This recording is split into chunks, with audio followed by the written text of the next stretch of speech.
সূরা ওয়াদ-দুহার মধ্যে আল্লাহ তাবারাক তাআলা প্রত্যেকটা মুমিনদের জন্য একটা ভালোবাসা ও সান্ত্বনার জায়গা রেখে দিয়েছেন। আমরা অনেকেই এই সূরা ওয়াদ-দুহাটা নামাজের মধ্যে পড়ি, কিন্তু আমরা জানি না আল্লাহ তাবারাক তাআলা এই সূরা ওয়াদ-দুহার মধ্যে কি বলছেন আমাদেরকে। অবশ্যই আমরা জানার চেষ্টা করব। সূরা ওয়াদ-দুহা এর আগেও আমরা আলোচনা করেছি, কিন্তু আমি আপনার মুখ থেকে সূরা ওয়াদ-দুহা বিস্তারিত আলোচনা শুনতে চাচ্ছি, যাতে আমাদের জীবনের হতাশা দূর হয়ে যায়।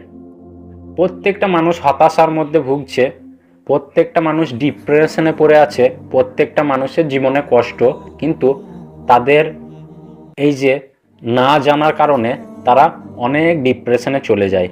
আমার মনে হয় প্রত্যেকটা মুসলিম হিসাবে তার এই সূরা ওয়াদ-দুহা বিস্তারিত আলোচনাটা শোনা দরকার, যাতে তার জীবনে অনেকটা সে প্রশান্তি পাবে এবং সে অস্থির থেকে স্থির থাকতে পারবে। তো ইনশাল্লাহ আপনি শুরু করেন। যখন আমরা আল্লাহর সাথে কানেক্ট করলাম এবং তার সাথে আমরা কমিউনিকেট করছি, মানে আমরা কখনো কখনো লাইফে খুবই কষ্টের মধ্যে পড়ি। আমি একটা ডিভোর্স কখনো চাইনি, বাট হয়ে গেল। আমার একটা সন্তান মারা গেল, অথবা আমার বাবা মা আমাকে কখনোই বুঝতে পারছে না। আমার কখনো কোনো একটা যে কোনো রকম হার্ট ব্রেক, টার্মোয়েল, ট্রমার মধ্যে দিয়ে আমরা যাই। তখন আমাদের কাছে মনে হয় আমি একটা লম্বা সময় আমি নামাজ পড়ি নাই, আমি আল্লাহর সাথে কানেক্টেড হতে চাই, আমি হতে পারি না। এবং আমার কাছে মনে হয় আল্লাহ বোধহয় আমাকে ছেড়ে চলে গেছে, আল্লাহ বোধহয় আমাকে পার্মানেন্টলি অপছন্দ করেন। এবং আমি আল্লাহর সাথে একটা দূরত্ব ফিল করি, এবং আমি আল্লাহর কাছে যেতে চাইলেও আমি যেতে পারি না। আমার কাছে মনে হয় আল্লাহ এবং আমার মধ্যে একটা অদৃশ্য একটা দেয়াল তৈরি হয়ে গিয়েছে। আমার নিজেকে প্রচণ্ড ডিপ্রেসড লাগে, এবং আমি বুঝতে পারি না যে স্পিরিচুয়ালিটি কি, হেলদি স্পিরিচুয়ালিটি কি আমার জন্য কোনো সলিউশন না। এক্স্যাক্টলি সেই জায়গাটায়, সেরকম একটা জায়গায় কিন্তু আমাদের রাসূল সাল্লাল্লাহু আলাইহি ওয়াসাল্লাম একটা সময় ছিল। রাসূল সাল্লাল্লাহু আলাইহি ওয়াসাল্লাম একটা লাইফে একটা সিচুয়েশন ছিল যখন সবাই তাকে প্রচণ্ড অ্যাবিউজ করছিল, মুসলিমদের সংখ্যা খুব কম ছিল, এবং ওনাকে সবাই অবহেলা করছিল, তুচ্ছ করছিল, পাগল বলছিল, জাদুকর বলছিল। ওনার সন্তানদের মধ্যে অনেকে মারা যায়। ওনার একটা মোটামুটি কিছুটা সময় ওনার যে আল্লাহর পক্ষ থেকে যে ওয়াহি, যে আয়াত আসা, সেটাও বন্ধ ছিল। তখন রাসূল সাল্লাল্লাহু আলাইহি ওয়াসাল্লাম প্রচণ্ড ডিস্ট্রেস ছিলেন। একটা আয়াতে রাসূল সাল্লাল্লাহু আলাইহি ওয়াসাল্লাম সম্পর্কে আল্লাহ বলছেন যে তোমার অবস্থা দেখে, আল্লাহ বলছেন রাসূল সাল্লাল্লাহু আলাইহি ওয়াসাল্লাম, তোমার অবস্থা দেখে মনে হচ্ছে যে তুমি নিজেকে শেষ করে ফেলবা কষ্টে, যে তোমার কথায় মানুষ হেদায়েতের পথে আসতেছে না। সো এটা জাস্ট একটা এক্সাম্পল যেখানে আল্লাহ বলছে যে রাসূল সাল্লাল্লাহু আলাইহি ওয়াসাল্লামের কষ্টটা এত বেশি ছিল যে ওনার কাছে মনে হচ্ছিল নিজেকে শেষ করে দিবে। সো হ্যাঁ, এখানে আমরা একটা ডিফারেন্স অফ অপিনিয়ন এখন আসতেই পারে যে রাসূল সাল্লাল্লাহু আলাইহি ওয়াসাল্লাম কি আসলে ডিপ্রেশনে ছিল না, শুধুমাত্র এটা স্যাডনেস ছিল। বাট আমরা দুটো জিনিস জানি, সেটা হচ্ছে গিয়ে যে অবশ্যই এটা একটা লম্বা সময় পারসিস্ট করছিল, মোর দেন 1 উইক, এবং এটা প্রচন্ড কষ্ট ছিল টু আ পয়েন্ট ওয়ে রাসূল সাল্লাল্লাহু আলাইহি ওয়াসাল্লাম রাসূল সাল্লাল্লাহু আলাইহি ওয়াসাল্লাম এটা নিতে পারছিল না। এতটুকু আমরা ডেফিনেটলি সিরাত থেকে জানি। উনি কি, ওনার জীবনী থেকে জানি, উনি কি আসলে ক্লিনিক্যালি ডিপ্রেশন বলতে আমরা যা বুঝি সেটা ছিল কিনা সেটা আমরা জানি না। তখন আল্লাহ আযজা ওয়া জাল্লা ওনার জন্য 2টা সূরা নাজিল করেন, একটা হচ্ছে সূরাতুদ দোহা, এটা হচ্ছে সূরাতুল ইনশিরাহ, যার অনেকেরই হয়তো আমাদের মুখস্থ, কিন্তু আমরা অনেক সময় খুব ডিপলি এই 2টা সূরা সম্পর্কে চিন্তা করি না। আজকে আমরা আলোচনা করবো খুব ছোট করে সূরা দুহা সম্পর্কে, জাস্ট অ্যাপ্রক্সিমেটলি 10-15 মিনিটস। এবং আমরা দেখবো যেটা রাসূল সাল্লাল্লাহু আলাইহি ওয়াসাল্লামের কে রিলিফ দেওয়ার জন্য, কষ্ট দূর করার জন্য, হেদায়েতের বাণী হিসেবে, হেলদি স্পিরিচুয়ালিটি হিসেবে কিভাবে এসছে। এবং এটা ডেফিনেটলি রাসূল সাল্লাল্লাহু আলাইহি ওয়াসাল্লামের জন্যই মূলত বর্ণনা করা, বাট তার মাধ্যমে প্রত্যেকটা ডেসপারেট ডিপ্রেসড সোলকেও কিন্তু, বান্দাকেও কিন্তু আল্লাহ, এই সূরাটা তাদের জন্য কিন্তু অ্যাপ্লিকেবল, এবং সবাই আমরা এটা থেকে বেনিফিট নিতে পারি। Let's start. আল্লাহ বলছেন ওয়াদ-দুহা ওয়াল-লাইলি ইযা সিজা, ওয়াদ-দুহা ওয়াল-লাইলি ইযা সাজা। আল্লাহ এখানে প্রমিস করছেন, এবং এই প্রমিসের মধ্যেই একটা খুব ইম্পর্টেন্ট একটা অ্যানালজি আল্লাহ আমাদের কাছে তুলে ধরছেন। ওয়াদ-দুহা মানে হচ্ছে ভোরের সময় প্রথম যে আলোটা এসে অন্ধকারকে দূরীভূত করে। ওয়াদ-দুহা ওয়াল-লাইলি ইযা সাজা, এবং যেভাবে অন্ধকার দূরীভূত হয়ে আলো আসে। সো ওই পার্টিকুলার সময়টা এবং ওই পার্টিকুলার আলোটাকে দিয়েই কিন্তু এই সূরাটা শুরু হয়। দেখেন, যখন কখনো কখনো যখন আমরা ডিপ্রেস থাকি, স্যাড থাকি, প্রচন্ড অ্যাংশাস থাকি, আমাদের কাছের কোনো মানুষ মারা যায়, আমাদের কাছে আশেপাশের সবকিছু টেস্টলেস লাগে, ওয়ার্থলেস লাগে, নাম লাগে, আমরা কিছুই ফিল করি না। এক্স্যাক্টলি আপনি যদি রাত 3টার সময় ঘুম থেকে উঠেন এবং আপনি যদি বাইরে আকাশের দিকে তাকান, আপনার কাছে মনে হবে সবকিছু অন্ধকার। আবার দ্য সেম টাইম আপনি যদি 6টার সময় বা 7টার সময় ঘুম থেকে উঠেন, আপনি দেখবেন যে সবকিছু আলোকিত, একটা কোমল আলো এসে পুরো অন্ধকারটা দূরীভূত করে দিয়েছে। ওই অন্ধকার সময় আমাদের কাছে মনে হয় আর কখনো আলো আসবে না, তারপরে এমন একটা আলো আসে মনে হয় আর কখনো অন্ধকার ছিল না। সো এই এক্স্যাক্টলি এই মাঝখানের যে আলোটা আসলে আমাদের সম্পূর্ণ অন্ধকারকে, কষ্টকে, ডিপ্রেশনকে দূর করে দেয়, সেইটাকে আল্লাহ বলছেন ওয়াদ্দুহা। এটা দিয়ে আল্লাহ যেটা বলছেন সেটা হচ্ছে কি যে আল্লাহর কথা, আল্লাহর সাথে কানেকশন, ওই ক্ষমতাটা রাখে যে আপনার সমস্ত ডিপ্রেশনকে সে দূরীভূত করে দিবে, সমস্ত কষ্টকে সে দূর করে দিবে, এবং আপনাকে আল্লাহর সাথে কানেক্টেড করার মাধ্যমে, হেলদি স্পিরিচুয়ালিটির মাধ্যমে আপনার মধ্যে একটা প্রশান্তি দিবে, যে প্রশান্তিতে আপনি খুঁজছিলেন কিন্তু পাচ্ছিলেন না। সো সেই জায়গা থেকে আল্লাহ বলছেন যে প্রতিদিন যেভাবে আল্লাহ এই বিশাল আকাশকে একবার অন্ধকার করেন এবং তারপরে পুরোপুরিভাবে আলোকিত করেন, সেম ওয়েতে আল্লাহ জানে আপনার জীবন এখন অন্ধকারে আছে এবং সেটাকে সম্পূর্ণভাবে দূরীভূত করার, আলোকিত করার ক্ষমতা আল্লাহ আজ্জা ওয়া জাল নিজেই রাখেন। মা ওয়াদ্দাআকা রব্বুকা ওয়া মা ক্বালা, আল্লাহ বলছেন অবশ্যই আল্লাহ আপনাকে, রাসূল সাল্লাল্লাহু আলাইহি ওয়াসাল্লাম এবং তার অনুসারীদেরকে, অবশ্যই আল্লাহ তাদেরকে ছেড়ে যান নাই, তাদেরকে কমপ্লিটলি বর্জন করার তো প্রশ্নই আসে না। ট্রান্সলেশনটা এক্স্যাক্টলি এরকম, মা ওয়াদ্দাআকা রব্বুকা, আল্লাহ আপনাকে ছেড়ে যান নাই এবং আপনাকে বর্জন করার, অ্যাবান্ডন করার প্রশ্নই আসে না। সো ওই সময়ের যারা মানুষ ছিল, যারা রাসূলকে হেয় করতো, তুচ্ছ করতো, তারা সবাই বলছিল দেখো তোমার আল্লাহ তোমাকে এখন ছেড়ে চলে গেছে, কারণ তোমার কাছে আয়াত আসে না, তোমার ফলোয়ার বাড়তেছে না, কেউ তোমার কথা শুনতেছে না। তখন আল্লাহ আপনাকে নিশ্চয়তা দিচ্ছে, হয়তো আপনি 10 বছর নামাজ পড়েন নাই, 20 বছর নামাজ পড়েন নাই, হয়তো আপনার প্রচন্ড কষ্টের একটা সময়ের মধ্যে দিয়ে আপনি আছেন, হয়তো আপনি ধর্ম থেকে অনেক দূরে ছিলেন, এখন আসতে চাচ্ছেন, হয়তো আপনি অনেক অপরাধ করেছেন এবং আপনি জানেন না আল্লাহ আপনাকে কিভাবে দেখবে। সব সময় মনে রাখবেন, মা ওয়াদ্দাআকা রব্বুকা ওয়া মা ক্বালা, আল্লাহ আপনাকে ছেড়ে যায় নাই এবং আপনাকে কমপ্লিটলি বর্জন করার প্রশ্নই আসে না। অ্যাজ লং এজ আপনি জীবিত আছেন, আপনি সবসময় আপনি আল্লাহর সাথে কানেক্টেড হতে পারেন এবং তার সাথে একটা সম্পর্ক তৈরি করতে পারেন যেটা আপনাকে প্রশান্তি দিবে। ওয়ালাল আখিরাতু খায়রুল লাকা মিনাল উলা, অবশ্যই তোমার অতীতের সময় থেকে তোমার সামনের যে সময়টা সেটা অনেক বেশি সুন্দর, অনেক বেশি চমৎকার। আমাদের অনেক সময় মনে হয় আমার জীবনের 20 বছর এত খারাপ গেছে, নিশ্চয়ই সামনের 40 বছর আরো খারাপ যাবে। আমার জীবনে, আমি ক্যারিয়ারে আমি অনেক পিছায় আছি, সামনে হয়তো আমি আরো অনেক পিছায় যাব। কিন্তু আল্লাহ এক্স্যাক্টলি অপোজিটটা আমাদেরকে প্রমিস করতেছেন। আল্লাহ বলছেন মা ওয়াদ্দাআকা রব্বুকা ওয়া মা ক্বালা, তারপরে ওয়ালাল আখিরাতু খায়রুল লাকা মিনাল উলা, তোমার অতীতের থেকে তোমার ভবিষ্যৎ অনেক অনেক বেশি সুন্দর। ওয়ালা সাউফা ইউতিকা রব্বুকা ফাতারদা, এবং তোমার অতীতের থেকে তোমার ভবিষ্যৎ শুধু সুন্দরই না, বরং তোমাকে আল্লাহর সামনে এমন একটা কিছু দিবে যেটা তোমাকে পরিপূর্ণ করবে, যেটা তোমাকে কমপ্লিট করবে, যেটা পাওয়ার পরে তোমার কাছে মনে হবে আমি পেয়েছি, আমি পেরেছি, আমি সার্থক হয়েছি। সো হয়তোবা আপনার অতীত হচ্ছে গিয়ে 10-এ 4, ভবিষ্যৎ হলো 10-এ 6। আল্লাহ বলছেন না, এটা হবে না, বরং তোমার অতীত হয়তো 10-এ 4, তোমার সামনে 10-এ 10 অপেক্ষা করতেছে। এমন একটা কিছু তোমাকে দিবে যেটা ফাতারদা, যেটা তোমাকে কমপ্লিটলি তোমাকে প্রশান্তি দিবে এবং তুষ্ট করবে এবং পরিপূর্ণতা দিবে। দেন আল্লাহ বলছেন আলাম ইয়াজিদকা ইয়াতীমান ফাআওয়া ওয়া ওয়াজাদাকা দাল্লান ফাহাদা ওয়া ওয়াজাদাকা আইলান ফাআগনা। আল্লাহ বলছেন আমি কি তোমাকে এমন অবস্থায় পাই নাই? এই যে আল্লাহ বলছেন এই জিনিসগুলা দিবে, তারপরে আমাদেরকে আল্লাহ বলতেছেন আমি কি তোমাকে অলরেডি কিছু কিছু জিনিস দেই নাই যেটা তুমি চিন্তা করতে পারো? আলাম ইয়াজিদকা ইয়াতীমান ফাআওয়া, তুমি কি এমন একটা অবস্থায় ছিলে না যে তুমি এতিম, এবং তারপরে আমি তোমাকে গার্ডিয়ানশিপ দিয়েছি, ইয়াতীমান ফাআওয়া, এন্ড দেন আমি তোমাকে বড় করেছি, দেন আমি তোমাকে পরিস্ফুটিত করেছি, বিকশিত করেছি, গার্ডিয়ান দিয়েছি সবভাবে। এখানে এতিমের 2টা মিনিং আছে। একটা হচ্ছে গিয়ে যে রাসূল সাল্লাল্লাহু আলাইহি ওয়াসাল্লাম, আমরা জানি যে উনি এতিম ছিলেন এবং ওনাকে বিভিন্ন অভিভাবকের মাধ্যমে উনি বড় হয়েছেন, সেটা একটা। আরেকটা হচ্ছে যে আমরা সবাই যখন পৃথিবীতে আসি আমরা সবাই কিন্তু এতিম, ইন দ্য সেন্স যে আমরা বাবাকে চিনি না, মাকে চিনি না, সময়কে চিনি না, আমরা জানি না আমাদের কি লাগবে।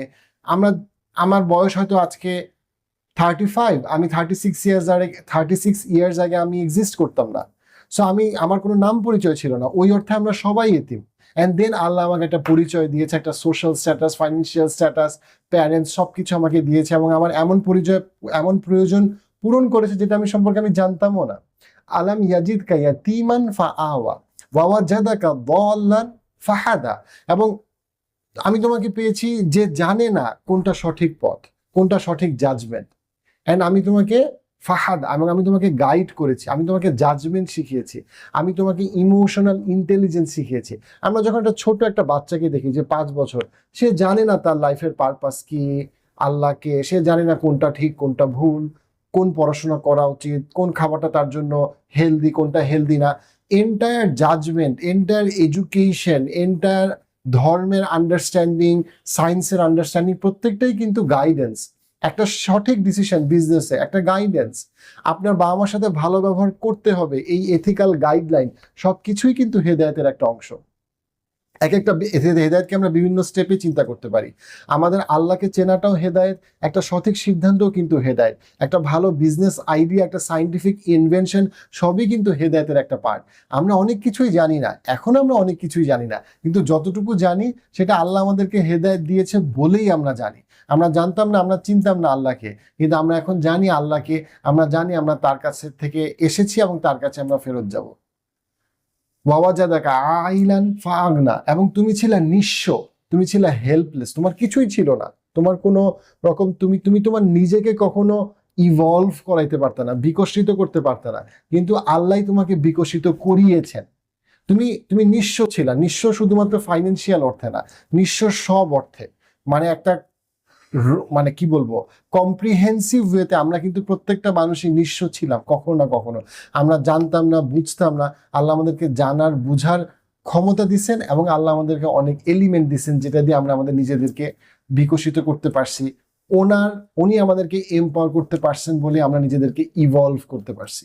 অ্যান্ড দেন আল্লাহ বলতেছেন এই প্রুফগুলোর মাধ্যমে, দেন আল্লাহ বলতেছেন দেন আমাদের রেসপন্সিবিলিটি কি, দেন আল্লাহ বলতেছেন কিভাবে আমরা আসলে পুরোপুরিভাবে আল্লাহর সাথে কানেক্টেড হওয়ার মাধ্যমে প্রশান্তিটা পাবো। দেন আল্লাহ বলতেছেন ফাআম্মাল ইয়াতীমা ফালা তাকহার।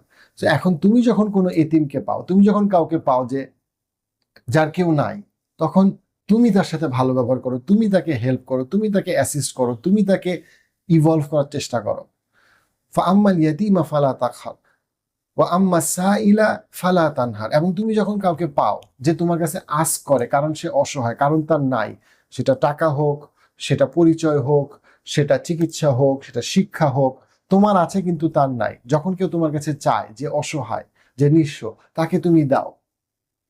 এবং যখন তুমি দিবা, তখন তুমি দেখবা যে তোমার মনে হচ্ছে তোমার নিজের গ্র্যাটিটিউডটা বাড়তেছে, তোমার নিজের গ্র্যাটিটিউডটা বাড়তেছে। ফাআম্মাল ইয়াতীমা ফালা তাকহার ওয়া আম্মা সাইলা ফালা তানহার ওয়া আম্মা বিনিআমাতি রাব্বিকা ফাহাদ্দিস। এবং তোমরা তোমাদের রবের মহিমাকে ঘোষণা করো, তার অনুগ্রহকে তোমরা ঘোষণা করো, সেলিব্রেট করো। তোমরা কৃতজ্ঞতাকে শুধু কৃতজ্ঞ হও না, তাদের কৃতজ্ঞতাকে তোমরা সেলিব্রেট করো। তোমরা কৃতজ্ঞতাকে কি করো? তোমরা সেলিব্রেট করো। তোমার গ্র্যাটিটিউডকে তোমরা সেলিব্রেট করো। তোমরা আল্লাহর অনুগ্রহকে তোমরা সেলিব্রেট করো। সেখানে জাস্ট কতগুলা পয়েন্ট যেগুলো খুবই মানে চমৎকার, কতগুলা রিয়েলাইজেশন। এর মধ্যে একটা সেটা হচ্ছে যখন আমাদের সময় খুব খারাপ যায়, আমরা মনে করি খুব ভালো সময় আসবে না, কিন্তু আল্লাহ বলতেছেন আল্লাহ পুরো আকাশকে যদি অন্ধকার থেকে আলোকিত করতে পারে প্রতিদিন, তাহলে অবশ্যই আল্লাহ আপনার কষ্ট সম্পর্কে জানে এবং এটাকে আল্লাহ দূর করতে পারে। এবং আল্লাহ শুধুমাত্র দূর করবেনই না, বরং আল্লাহ এমনভাবে আলোকিত করবেন যে আপনার কাছে মনে হবে কখনো অন্ধকার ছিলই না। অ্যান্ড দেন আল্লাহ বলতেছেন যে আল্লাহকে অলরেডি আপনাকে অনেক কিছু দেয় নাই। আল্লাহকে আপনাকে হাত পা চোখ নাক কান দেয় নাই, বাবা মা দেয় নাই, ফ্যামিলি দেয় নাই, একটা ফাইন্যান্সিয়াল স্ট্যাটাস, একটা সোশ্যাল স্ট্যাটাস দেয় নাই, ল্যাঙ্গুয়েজ বোঝার ক্ষমতা দেয় নাই, চোখ দেয় নাই। আল্লাহ আপনাকে দিয়েছে। আল্লাহ অলরেডি আপনাকে গাইড করেছে তার কাছে, যেখানে আপনি তার কাছে সাহায্য চাচ্ছেন, তার কথা শুনতেছেন, তার সাথে কানেক্টেড হতে পারতেছেন। সো এখন থার্ড পয়েন্ট সেটা হচ্ছে গিয়ে যে সাইকিয়াট্রিস্ট ভিক্টর ফ্র্যাঙ্কেল একটা বই লেখেন, বইটার নাম হচ্ছে ম্যান সার্চ ফর মিনিং। উনি ছিলেন একজন সাইকিয়াট্রিস্ট যে সেকেন্ড ওয়ার্ল্ড ওয়ারে হিটলার বাহিনী যখন যাদেরকে প্রচন্ড টর্চার করছিল, তাদের মধ্যে ওই টর্চার সেলে একজন সাইকিয়াট্রিস্ট ছিলেন। উনি হচ্ছেন ভিক্টর ফ্র্যাঙ্কেল। পরবর্তীতে উনি সার্ভাইভ করেন এবং উনি একজন হলোকস্ট সার্ভাইভার, যে বই লেখেন এবং ওই ট্রমাটিক সিচুয়েশনের মধ্যে কেউ কিভাবে নিজেকে স্ট্রং রাখতে পারে বা লাইফের একটা মিনিং পাইতে পারে, এটার ব্যাপারেই উনি এটাকে মূল ধারণা রেখে উনি বইটা লেখেন ম্যান সার্চ ফর মিনিং, যেটা এখনো প্রচন্ড একটা পপুলার একটা বই এবং অসাধারণ একটা বই। আমি সবাইকে রেকমেন্ড করি পড়ার জন্য। এবং আমি যদি বইটাকে নিয়ে ইনশাল্লাহ লম্বা সময় একদিন একটা এই বইটা আমি রিভিউ করব। But one of the things যেটা উনি এই বইতে খুব স্ট্রংলি উনি প্রপোজ করেন, সেটা হচ্ছে গিয়ে মানুষ আসলে তখনই তার জীবনে একটা মিনিং পায় যখন সে তার মিনিংকে তৈরি করে অন্য মানুষকে হেল্প করার মাধ্যমে। মিনিং আপনি যখন মনে করেন যে আপনার জীবনের একটা বড় পারপাস বা অর্থ হচ্ছে অন্য মানুষদেরকে সাহায্য করা, হেল্প করা, যেটার ক্যাপাসিটি আপনার আছে, তখন সেই অন্য মানুষকে সাহায্য করার মাধ্যমে আপনি আপনার নিজেকে সাহায্য করেন, নিজের জীবনকে অর্থবহ করতে পারেন।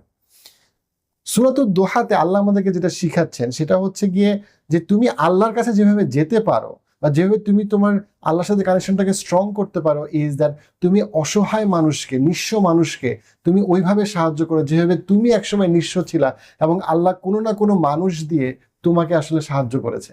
সো এটা খুবই ইন্টারেস্টিং এই সর্ট অফ যে দুইটা জায়গাতে কিভাবে সাইকিয়াট্রি, সাইকোলজি এবং ধর্ম অনেক, হেলথ স্পিরিচুয়ালিটি অনেক ক্ষেত্রে একই রকম সলিউশনস প্রোভাইড করে। সব ক্ষেত্রে অবশ্যই সেম না, বাট অনেকগুলা সিমিলার কি বলবো প্রপোজিশনস আছে। এর মধ্যে একটা হচ্ছে আমরা যখন অন্য মানুষকে হেল্প করি তখন আমরা আসলে নিজেদেরকে হেল্প করি। ফোর্থ একটা খুব অসাধারণ রিয়েলাইজেশন বা একটা কি বলবো একটা মানে স্ট্রং একটা রিয়েলাইজেশন যেটা আমরা পেতে পারি, একটা রিফ্লেকশন আমরা পেতে পারি সূরা দোহা থেকে, সেটা হচ্ছে রাসূল সাল্লাল্লাহু আলাইহি ওয়াসাল্লাম একটা হাদিসে বলছেন, সেটা হচ্ছে কি মুমিনের বিষয়টা আশ্চর্যজনক সুন্দর।